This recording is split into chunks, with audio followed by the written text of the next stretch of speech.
Uvays al-Qaroniy sahobalar davrida yashagan, rahmatullohi alayhi. U zot tobiinlardan bo'lgan. Tobiin degani kim? Sahobalarni ko'rganlarni tobiin deydi. Tobiinlarni ko'rganlarni tabi'a tobiin deydi. Lekin al-Qaroniy Yamanda bo'lgan, Qaron qishlog'ida bo'lgan, payg'ambarimiz alayhisolamni ko'rish imkoniyati bor edi. Rasululloh sollallohu alayhi vasallam davrlarida o'zi iymonga kelgan edi. Imom Muslimning sharhida keladi, Imom Navoiy sharhida keladi, bu sahih.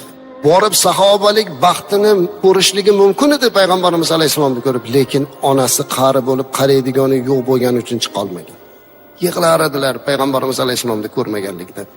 Onasiga qarab, ammo Uvays al-Qaroniy rahmatullohi alayhi bir narsani bilmagan edilarki, payg'ambarimiz alayhisalom bu dunyodan ketishdan oldin sahobalariga qarab, qo'llarini Yaman tomonga ko'rsatib, shu yurtdan bir odam keladi, uning ismi Uvays bo'ladi dedilar. Onasi tufayli meni oldimga kela olmadi. Ey Umar dedilar, Hazrat Umar radhiyallohu anhu, agar uni ko'rsang duo ol dedilar. Qarang azizlar. Tiriklik mahalda jannatligi bashorati bergan sahobalarga qarab, u kelganda duosini oling deyaptilar. Hazrat Umar radhiyallohu anhu qachon xalifa bo'lganlarida, qachon Yamandan odam kelsa so'radilar, "Uvays al-Qaroniy degan odam taniysanmi?" deb. Ko'rmasdan turib.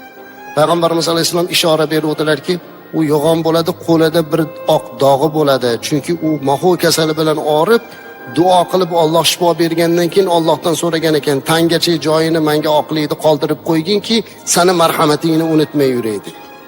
Mana shu zotni kutib yashadi. Nimaga erishdi bu martabasi bilan? Onaga bo'lgan xizmati bilan. Sahobai kiromlar, tobiinlar, salaf-u solihinlar, ulug' allomalar, avliyoullohlar hammasi ota-onaning xizmatidan bo'ldi azizlar. Shunday ekan, biz ham ular uchun dunyodagi eng yaxshi so'zlarni gapiradigan farzand bo'lishimiz kerak. Ular uchun jonimizni fido qilib, ular uchun xizmatkor bo'lib yashamoqligimiz kerak. Dar haqiqat ona juda ham ulug'. Chunki ona homiladorlikni qiyinchilik mashaqqatini boshdan o'tkazadi. 9 oy bizni batni muboraklarida ko'tarib yuradilar. O'limni bo'yniga olib bolani dunyoga kelgizadi.